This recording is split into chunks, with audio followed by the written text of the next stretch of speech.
There is a war starting and John is being called to serve. Harriet is heartbroken. She prayed for her husband's safe return. Penelope was going to miss her dad so much. Belle was going to miss her dad most. He was her best friend and biggest supporter. She didn't know what the family was going to do without him around. She knew it was only temporary, but that didn't make the pain go away.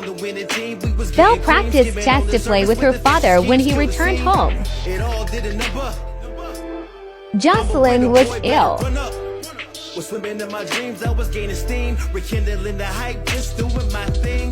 The girls of the family were traveling to England to retrieve Harriet's sister, Scarlett. Jocelyn was supposed to go but wasn't feeling well enough for the trip. Harriet and Belle wait patiently for Scarlett to arrive. It's been many years since she's seen her sister. She was a woman now. Scarlett told her of the many adventures she had during university. She was a bit of a free spirit.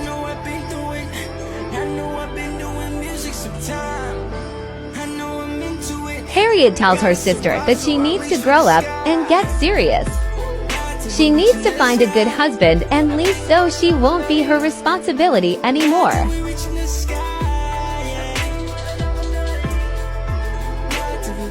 Penelope vents to her Aunt Scarlett about her father leaving for war. It's an overshare for someone she only just met. Belle had heard so much about her Aunt Scarlett and was excited to have her round. Scarlett told her nieces of the exciting times in England and at university. Scarlett was excited to get to know her nieces better. Scarlett needed to get away from her sister's nagging, so she went an eatery. While waiting for her food, a man asked to sit with her. She smiled and said that would be lovely. His name is Clarence and she found him very attractive. Their conversation became flirty very fast.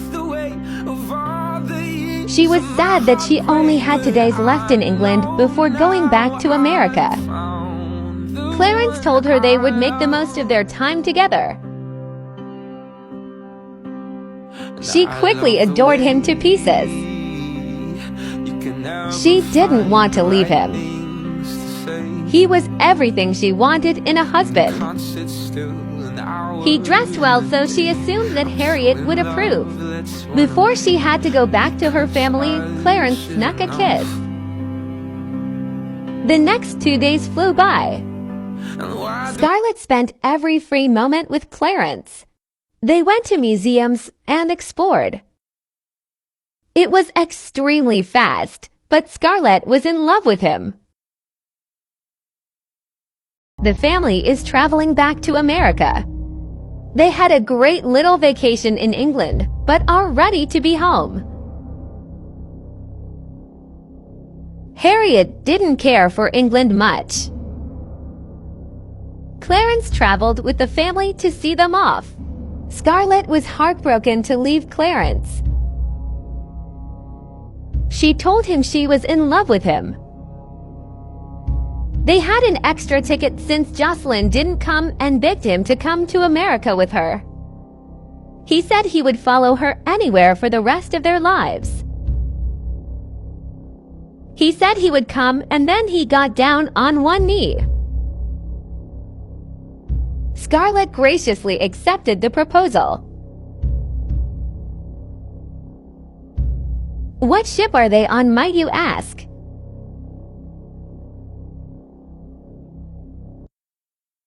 Titanic. The first classrooms are exquisite. Clarence and Scarlett are feeling on top of the world. They celebrate their engagement in bed.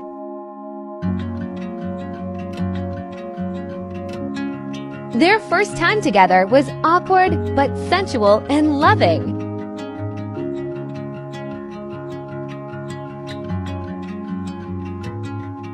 Scarlett was so happy to have found him. She usually didn't believe in soulmates, but she knew Clarence was hers. Afterwards, they relax in bed when they feel a strong rattling go through the ship. It turns out Jocelyn was sick due to being pregnant with Nigel's baby.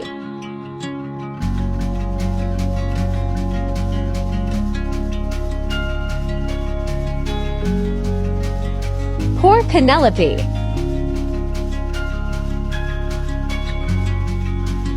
Belle is safe. Bye-bye, Harriet. You will not be missed.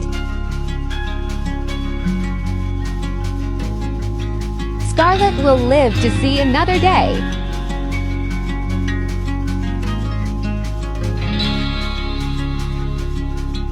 Clarence lives. The romance continues. Clarence had a panic attack once reunited with Scarlett. Scarlett writes to her brother-in-law of his wife and daughter's passing. She explains that Harriet demanded that she and Belle get on a boat. Harriet didn't care to get Penelope on a boat, but Scarlett leaves that part out. She explains that Belle was put onto a boat, but Harriet was denied. Scarlett managed to get on the last lifeboat, but lost Clarence and Penelope in the chaos. Clarence later told her that he and Penelope braved the water, but she froze to death minutes before he was saved by a lifeboat. While trying to flip her lifeboat, Scarlett saw one of the smokestacks crush Harriet. Jocelyn was absolutely heartbroken by her sister's passing. She was happy to be free of Harriet, but why did God have to take her precious sister? Belle was in utter shock from the sinking. She lost her sister and her mother in such a traumatic way. She felt that she would never be okay again. Jocelyn took the news hard and fell into a terrible depression. Nigel also left for war, and she was worried he would die too. Belle needed her sister, but she was despondent. The house was quiet and sad without over half of the family.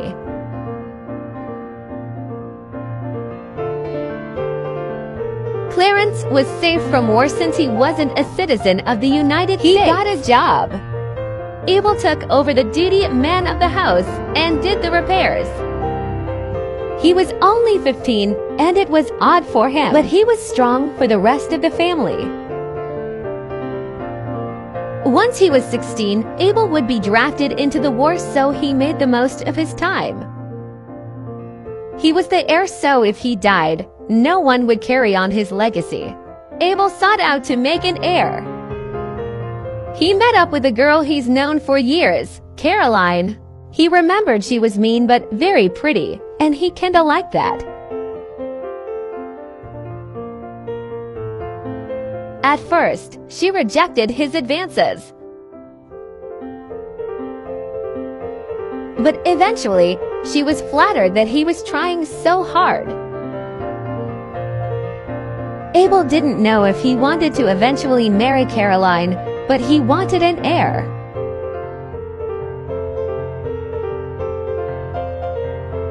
He laid it on thick for her in hopes that she would sleep with him. It took weeks of convincing her, but eventually she agreed.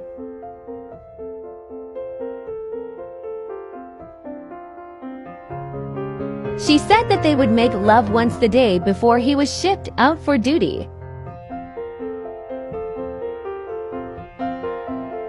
Abel was elated that she actually agreed to the ordeal.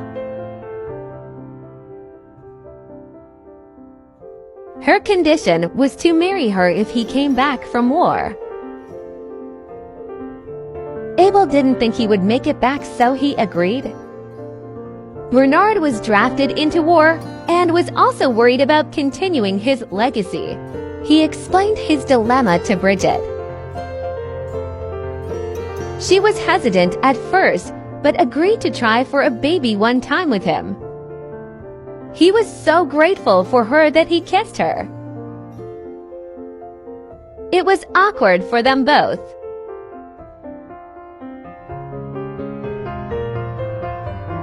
Bernard didn't feel much in terms of attraction to her, so he thought of Warren.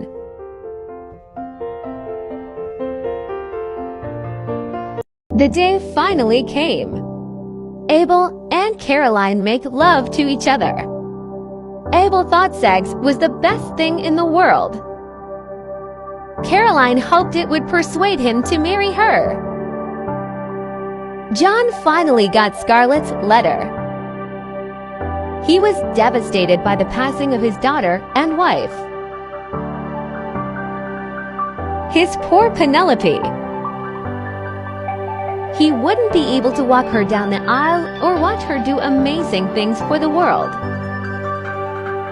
His wife had her flaws, but he loved her.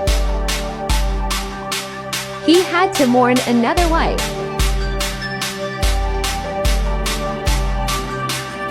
He wished he could be there to comfort his children. He wished he was home on his farm. It finally hit Bernard that his mom passed away. They hadn't been close recently, but that was still his mother. Abel was leaving for the war. Jocelyn prayed for his safe return. Abel wished he would be there for the birth of his nephew and apologized for not being there. It finally hit him that he could die, and he cried to his big sister. He comforted his little sister, who was devastated he had to leave. She didn't want to lose anyone else. He thanked his Aunt Scarlett for looking after the house in his absence. He cried to her as well. Jocelyn labors for many hours.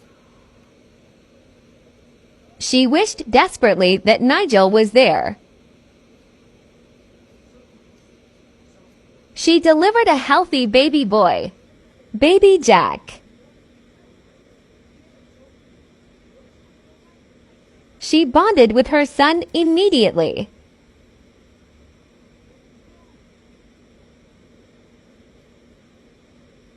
He was a spitting image of his father.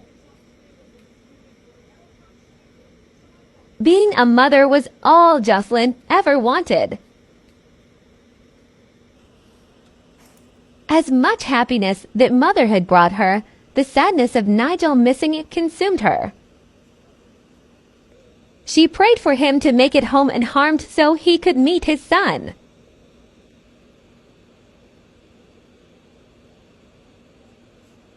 The two talked about the trauma of the sinking.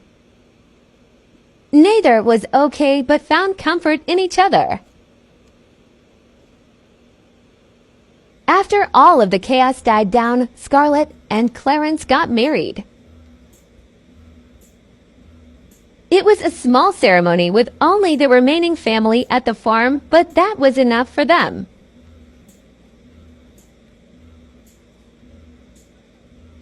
They loved each other, and now they get to love each other forever. And surprise! Scarlett is pregnant.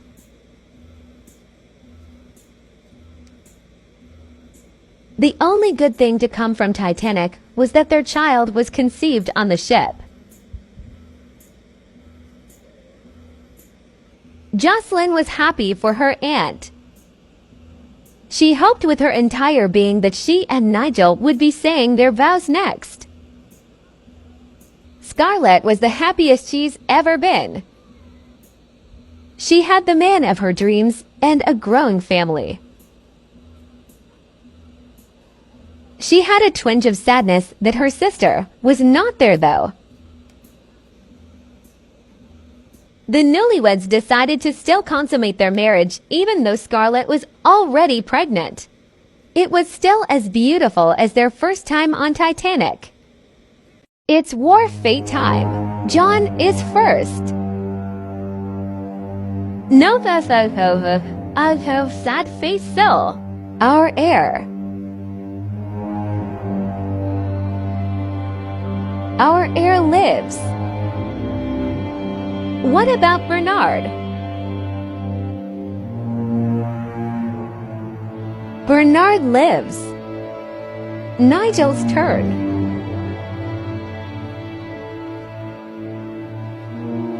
Yay, so happy for he and Jocelyn. Will Bernard and Warren live happily ever after? Oh no, poor Bernard.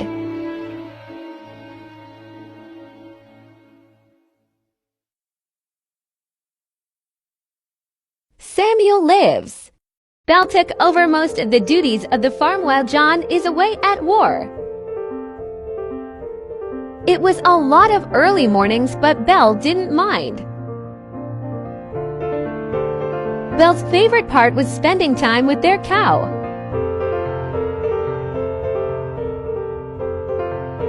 She loved her cow.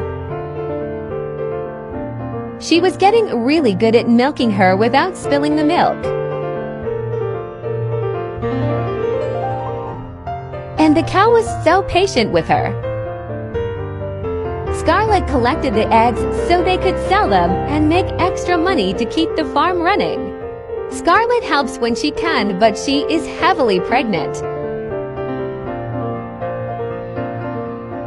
Jocelyn uses the typewriter to write letters to Nigel and her father.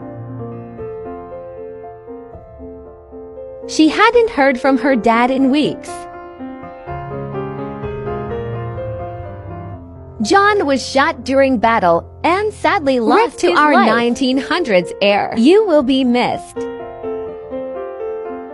Jocelyn received a letter from Nigel. He informed her that her father had passed away during battle.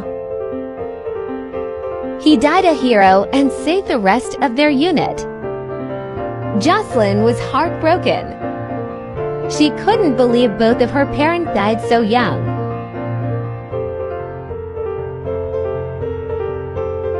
She wrote back and begged Nigel to come home safe.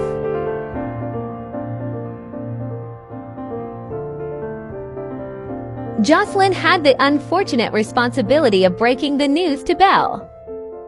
Belle was a puddle of tears. Her dad was her best friend and she couldn't believe he was gone. She confided her sorrows in her cow. She found great comfort in the animal just like her father did. She was now an orphan. Warren and Bernard were both on watch duty one night. They were able to have a bit of alone time. Things got a little hot and heavy. Bernard told Warren that he was in love with him. Warren said it back. Bernard promised him that they would be together forever, even if it had to be in secret. While in battle, Warren was struck by a bomb. He did not survive. Bernard's heart broke into a million pieces in that moment. Rip Warren. He stayed on the battlefield in danger to be with him during his last moments. He would never be the same. He stayed by his body until morning and wept for his lost love. Jack aged up into a toddler.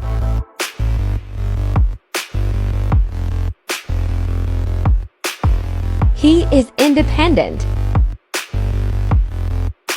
Jocelyn loved this age. They play together often.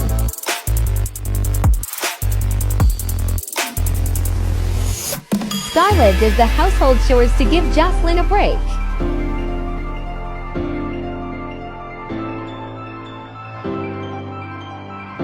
Jocelyn bakes Belle a cake for her upcoming birthday.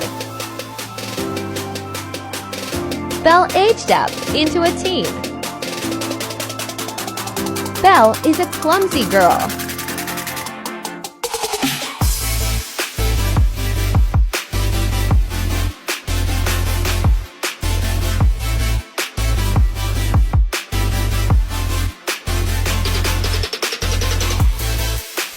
Belle wants to be friend of the world. Clarence fixes up the appliances in the house. He's the only man in the house, and it is his duty. Scarlett goes into labor. Clarence massages her to help her through it. The contractions are rough.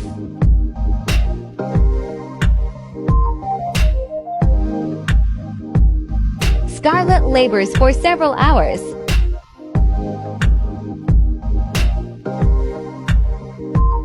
Clarence is with her every step of the way. She has a girl. She named her Harriet after her sister.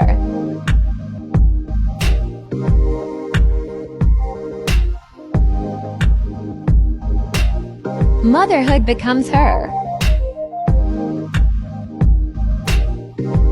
She loved to breastfeed. Scarlett has truly found her purpose in life. She already wanted 5 more kids. Jocelyn writes to Nigel nearly every day. She kept him up to date on the day-to-day at the farm. She also gave him updates on Jack's milestones.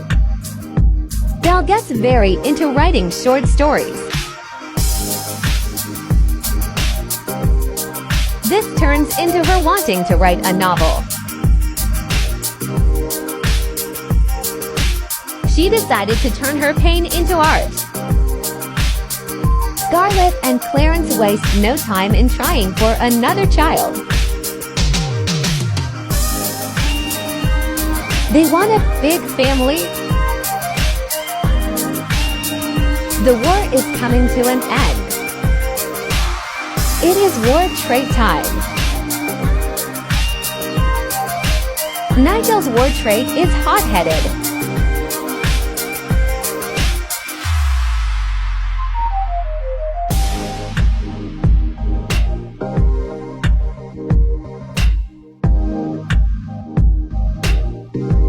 Samuel's war trait is lazy.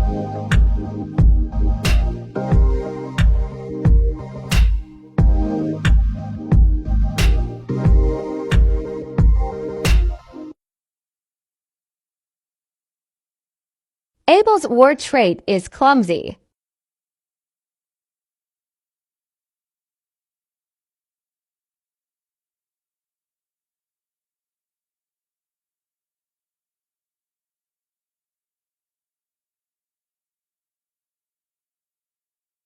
Bernard's war trait is non-committal.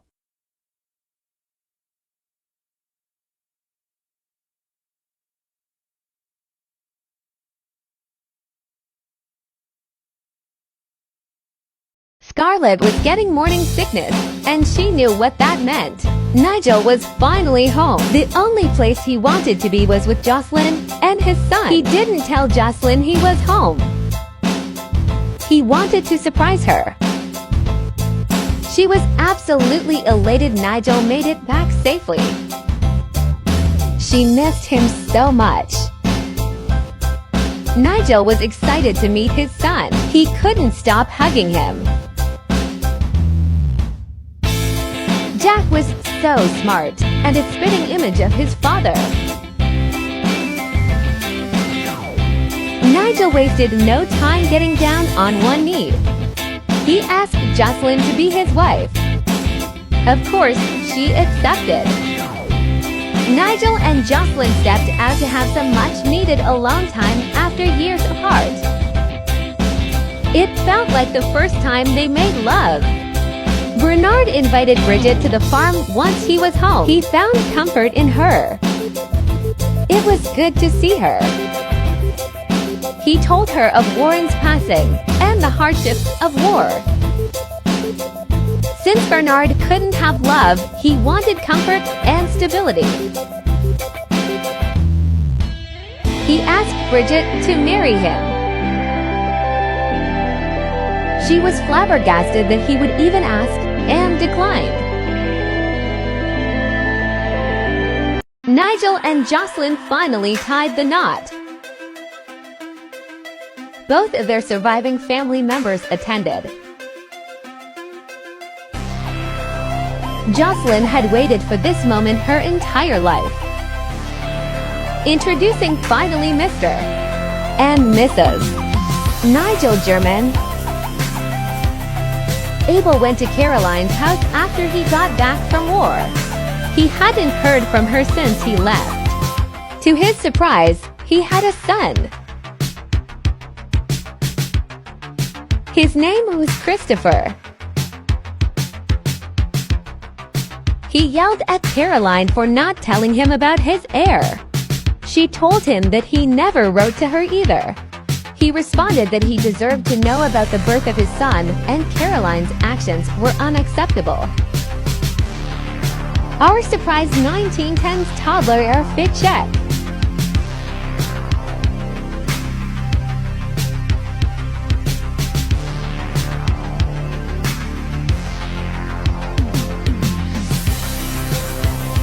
Abel sat Scarlett down for a chat. He expressed how appreciative he was for her and Clarence taking care of the family in his absence. However, he was back now, and they should move out. Scarlett was surprised from Abel's callousness, but they agreed to move out. Abel returned to his duties as man of the house. War and the death of his father had changed him. Bernard and Bridget had an amicable living arrangement. They agreed to have a child together. Bridget became pregnant quickly. She was shocked and immediately regretted everything. She knew Bernard would not be a good father. Belle read a lot. She wanted to be proficient in many skills. Abel decided it was his duty and obligation to marry Caroline. He proposed to her and she accepted. She finally got what she wanted. It wasn't really what Abel wanted, though. They wed quickly after the proposal. Caroline didn't want to wait to be a wife.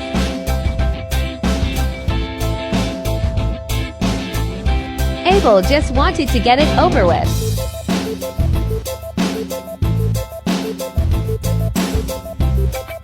Their son Christopher was up there cheering on his parents.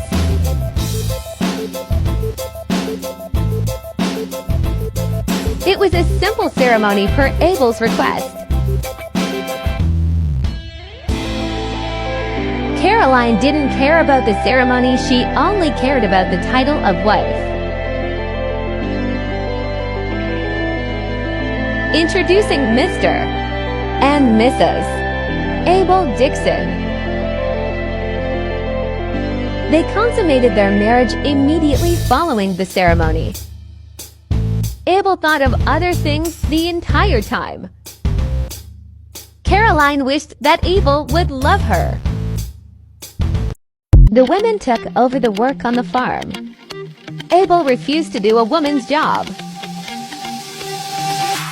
Caroline did both the house chores and the farm work. She felt more like a servant than a wife. Belle wanted to escape the prison of the same day-to-day chores. She wanted to do so much more than work on a farm. She wanted to be a writer and have a family of her own. Abel seldom spent time with his son. He decided to get a real job so he didn't have to be around his family.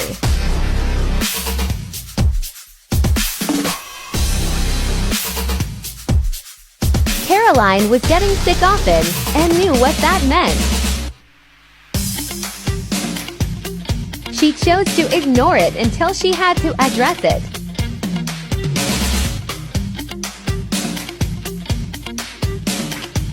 Caroline worked overtime with the cow in order to make extra money to maintain the house. Money was going quickly. She quickly started to resent her husband for being lazy. She was exhausted all of the time. Abel played chess most days when the women were out working on the farm. The less time he spent with his family, the better. Caroline also made dinner every night. She now resented being a wife. Bridget visited the Dickson farm. She remembered how kind Abel was and liked to talk to Belle. After being reintroduced, Abel and Bridget really hit it off. He thought she was absolutely stunning. She was attracted to him too. Abel invited her to stay for dinner. Jocelyn caught up with her nephew. Catherine kept a close eye on the two of them. She knew something was very wrong here. He interacted with Bridget more than he did with his wife. They didn't even bother hiding their flirting. Caroline finally had enough when Bridget asked if Abel wanted to feel her belly. That was something Abel never did with her. After Bridget left, the couple got into an explosive fight. Caroline accused him of being attracted to Bridget. Abel categorically denied this. He screamed at his wife. He said her duty to him was to obey him, and she said this life wasn't what she signed up for. Abel responded that she shouldn't have slept with him in the first place then.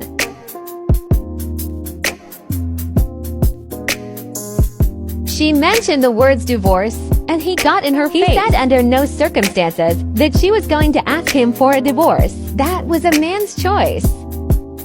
Abel stormed out of the house and went to a bar in town. He drank his marital problems away. He didn't know what to do about the current state of his life. He despised being married to Caroline. Caroline was pregnant again. This would make leaving Abel even more difficult. She fell into a deep depression. She cried all of the time.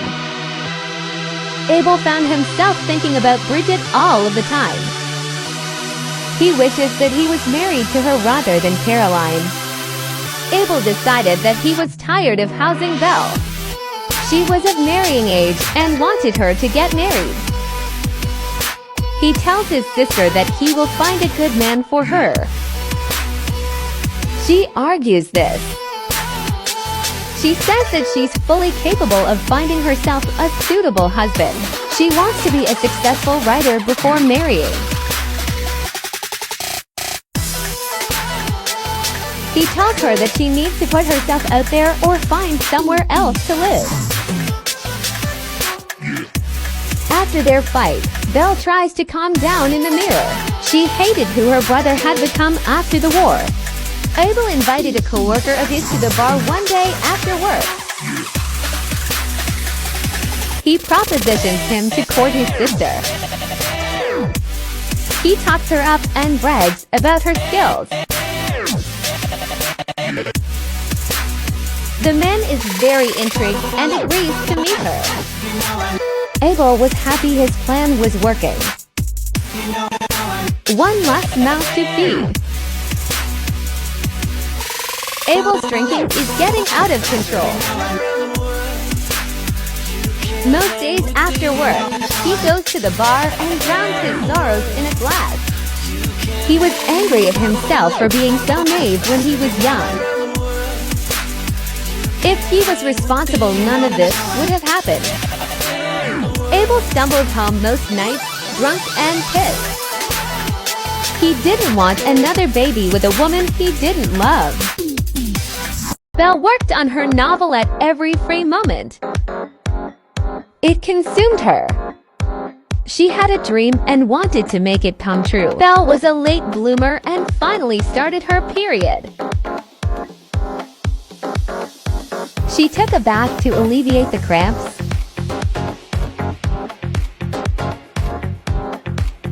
Christopher was an adventurous little bugger. Caroline tried to keep up with him, but she's heavily pregnant.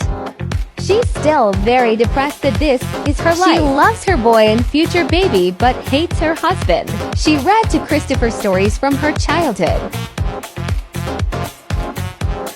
Abel actually makes dinner for once. They'll fix the appliances since Abel wouldn't. Abel invited Daniel Stack over to meet Belle. Abel was eager for this meeting. At first, meeting Daniel was very awkward for Belle. Eventually, though, they really hit it off. They had many similar interests. They both are ambitious. Daniel thinks it's amazing that she wants to be a famous author. He wanted to read her work sometime. They ended their meeting with a hug and agreed to see each other again. Caroline makes a birthday cake for Christopher.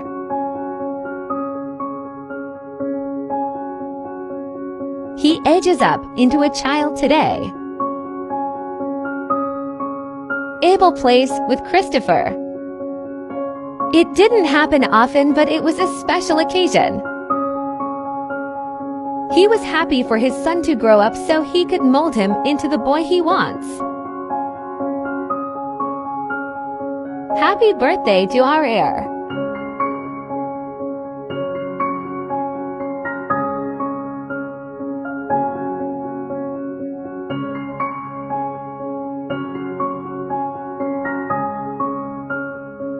He is a dog lover.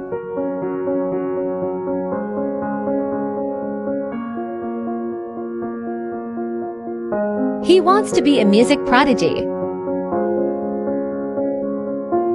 Life with Bridget and Bernard is awful. He does nothing all day. Bridget is so tired of living this life with him. Nora apparently likes to play in the toilet. She tells him how unhappy she is. Bernard doesn't want to hear it. Bernard told her that they weren't married, and she could leave anytime she wanted. She would have to leave the twins, though, since he provided for them. They live off of the money his mother left behind. Bridget refused. She was the only one who took care of their girls and would never let that happen. Bridget finds comfort at the farm. She tells Abel that she is in love with him and wants to be with him. Abel says he feels the same way and has for some time. Things escalated quickly from there.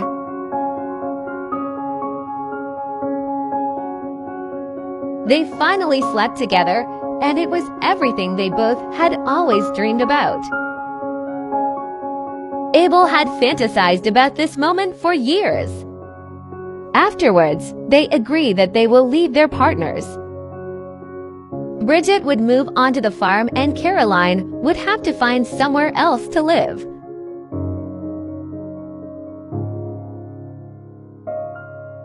They sealed their love with a kiss and a promise. Caroline gives birth alone. It is a long and painful labor. She feels alone often, but this is the most alone she had ever felt. Another boy. Louis Dickson. She was glad labor was finally over. Bernard drowned his sorrows in a glass. He missed Warren and wished he had lived. He would have taken living in secret with him over living in public with Bridget. They weren't even friends anymore. All they did was argue. He hated his life. Bridget finally told Bernard about the affair. She said her relationship with Abel was better in secret than anything they've ever experienced. She said that he would know all about living in secret and should understand why it's awful to live that way. She brought up Warren and he snapped, slapping her. Bridget yelled that he would never lay a hand on her again. He would never see their children again. Bernard decided he had enough. He wanted to be with Warren. He ended his life in the bathroom.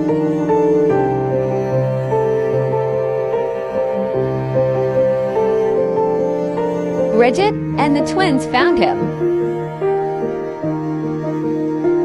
She felt terrible for what she had caused. The twins were inconsolable. Their mom tried to comfort them, but nothing helped. They found comfort in each other.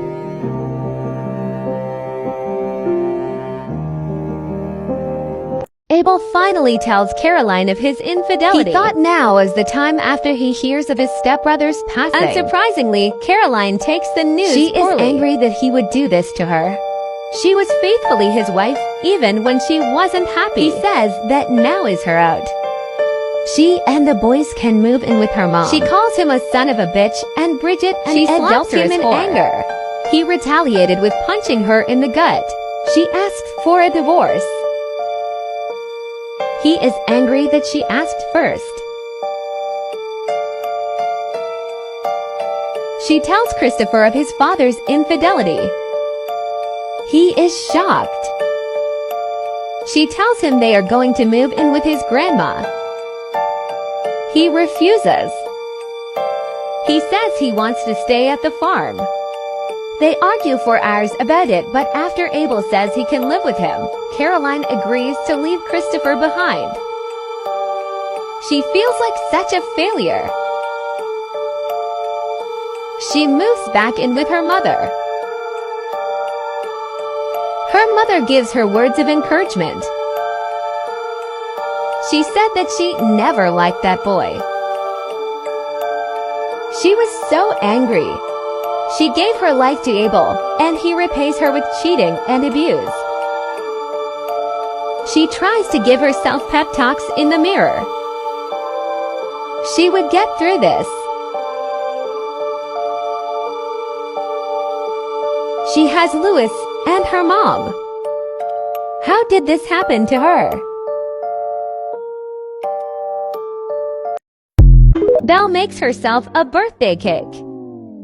None of the family remembered her birthday.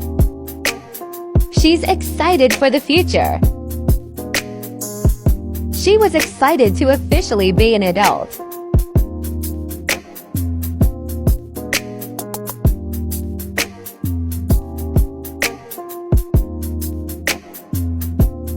Belle is a goofball.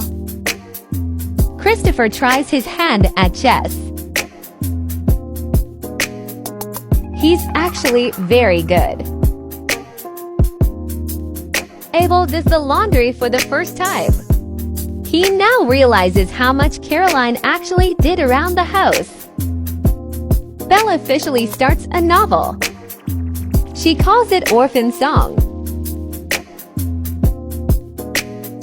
She's going to write a dramatized version of the death of her parents. A perfect story is writing about truth and writing through her trauma. Abel talks to his son about the future. He tells Christopher that he is in love with Aunt Bridget. He wants her and her twins to move in with them. He asks Christopher what he thinks about that. He says that he wants both of his parents to be happy, and if that's with Bridget, he is okay with it. Belle has writer's block. She fights through it by trying needlepoint. It only adds to her frustration. She just wants to finish her novel. Abel rushes over to Bridget's house after he's had enough of waiting. Bridget has been waiting for him every day and has big news for him. She's pregnant with their child. He is overjoyed to father a child with Bridget. He professes his love to her. He promises to be a better man every day for her. He gets down on one knee and begs her for her hand in marriage. She accepts happily. Jocelyn is not happy with her brother come wedding day. She said she did not approve of this marriage. She says that he has disgraced their family name by being an adulterer. And marrying his mistress was even more disgraceful. And getting her pregnant was the most disgraceful. After today, she would not be coming around. For others, the wedding was a great reunion. Val was so happy to see her. After the initial drama, the wedding went off without a hitch. It was a beautiful ceremony filled with love and happiness. It was such a stark contrast to Abel's first wedding. He was happy to marry for love this time and not out of obligation. Bridget knew she waited to wed for a reason, and that reason was Abel.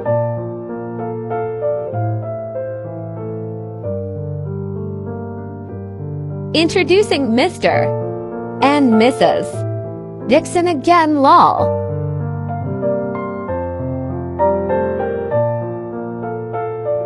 At the ceremony, Belle and Daniel sat together. Both gravitated towards each other. The conversation between them flowed so well. Belle found herself flirting with him and imagining their life together with children and love. Belle whispers to Daniel that she wants to kiss him. He says he wants to kiss her too. They have their first much-anticipated kiss. Belle feels fireworks. Belle finally finished her novel. She couldn't be prouder of her finished product. Asks Christopher if he's excited for the new baby. He says yes, as long as it doesn't cry too much. He thinks it'll be a girl. Bridget is hangry all of the time. Despite the pregnancy pain, she was so happy with her life.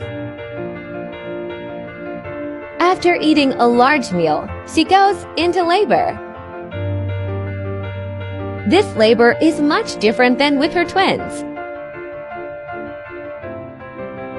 She takes a bath to ease the labor pains. It helps a little, but the contractions are all in her back, so it's extra painful for her. She hopes this means baby is okay. After her bath, her contractions come quickly. She delivers in no time. A girl? Beatrice Dickson. She loves when her babies are first born. They are so cuddly and little. She was hoping she would look like Abel, but Beatrice looks just like her. Belle sends her book off to a publisher. She's hoping this starts her writing career off strong.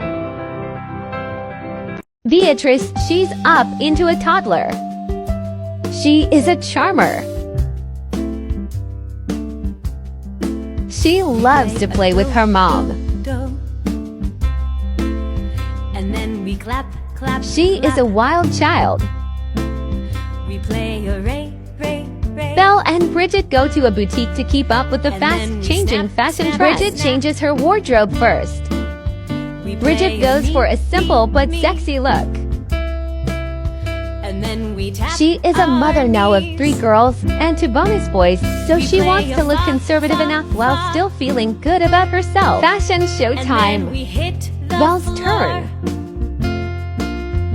Belle wants to be as trendy as possible. Belle wants to look as distinguished as possible since her writing career is taking off. Spanish influenza is sweeping the world. Does Abel get it? Yes. Bridget?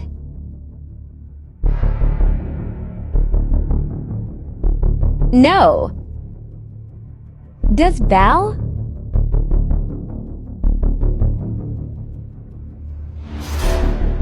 Yes. Does our heir? Yes. Does Nora?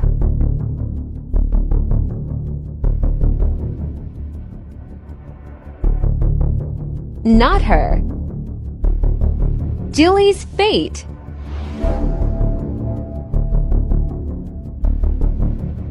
No. Does the youngest?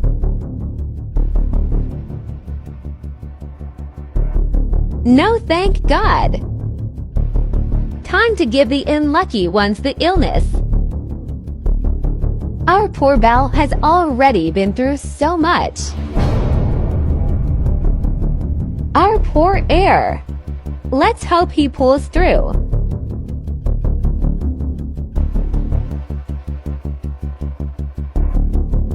Does Christopher die?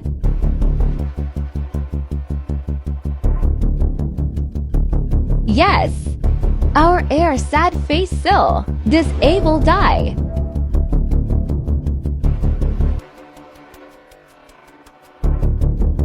Yes. Does Belle die?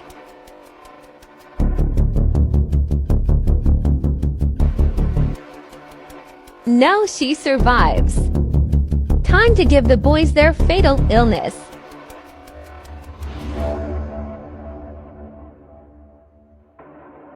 Thankfully, we can try for life-saving surgery now. For now, we mourn the potential loss of our 1910s heir and our future heir. Abel immediately feels ill.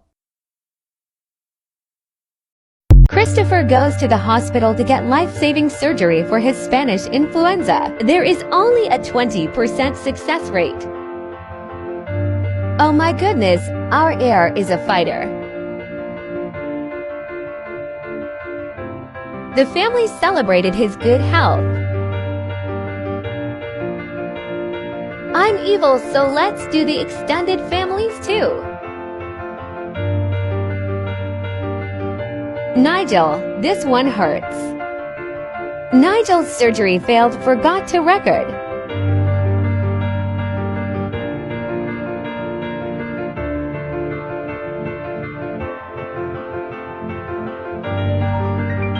Who's the unlucky one is the Gold household. Clarence. This man survived the Titanic sinking. Can he survive this? Oh, all boy is a fighter. Lastly, the outcasts of the Dickson household. It's Caroline. This poor woman can't catch a break.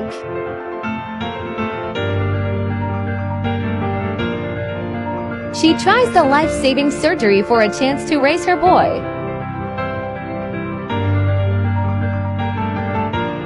Unfortunately, surgery failed, so we will say goodbye to Caroline. Christopher goes to the hospital to get life-saving surgery for his Spanish influenza. There is only a 20% success rate. Oh my goodness, our heir is a fighter. The family celebrated his good health. I'm evil, so let's do the extended families too. Nigel, this one hurts. Nigel's surgery failed, forgot to record.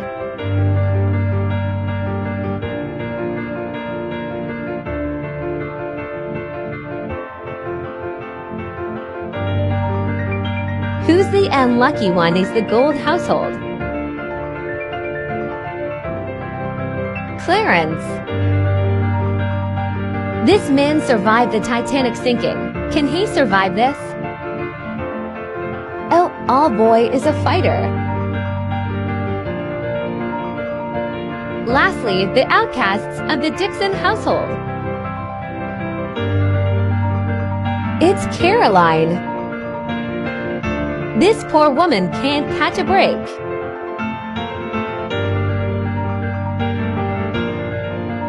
She tries the life-saving surgery for a chance to raise her boy.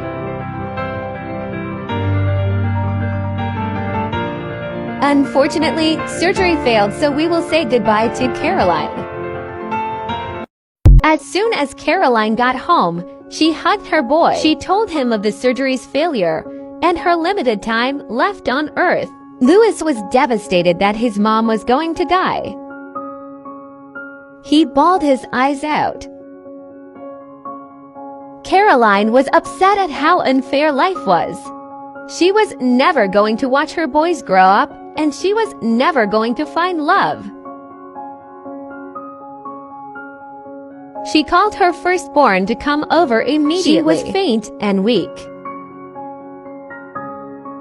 She hugged him tightly and wished she didn't miss out on so much time with him. Christopher filled her in on everything in his life. He was trying to be strong for her, which she appreciated. He said he loved her, and that's when she broke down. Christopher broke down as well. It was an emotional reunion.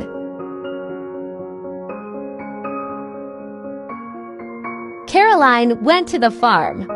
She begged Abel to take care of their boys once he said gone. He would. She hugged her ex-husband. The life drained from her as the only love of her life held her in his arms. Despite their falling out, Abel did love her. He was never in love, but she bore his boys. His illness started to take effect as well. Belle submits another book to her publisher. This one is a love story, and she hopes it'll be as successful. She thinks of Daniel and how she wants to spend her life with him. Abel attempts the life-saving surgery. He doesn't want to leave this world yet. Abel is one lucky SOB.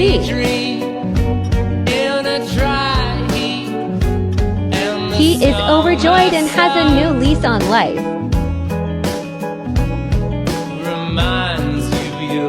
He is just in time for Christopher's birthday.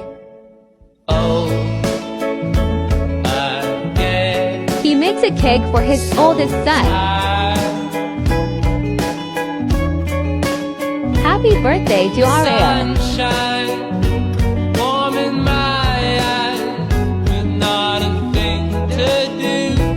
He is a childish teenager. His aspiration is to have successful lineage. 1920s airfit chefs. 1920s rules. Alcohol of any kind is not allowed. Girls can now be heirs and no longer have to move out when married. All forms of lighting are allowed. Radio and movies are allowed, but used sparingly.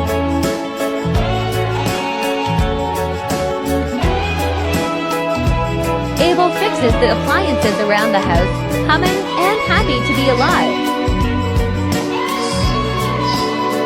The twins, Julie and Nora, are the best of friends. They gossip and snicker with each other often.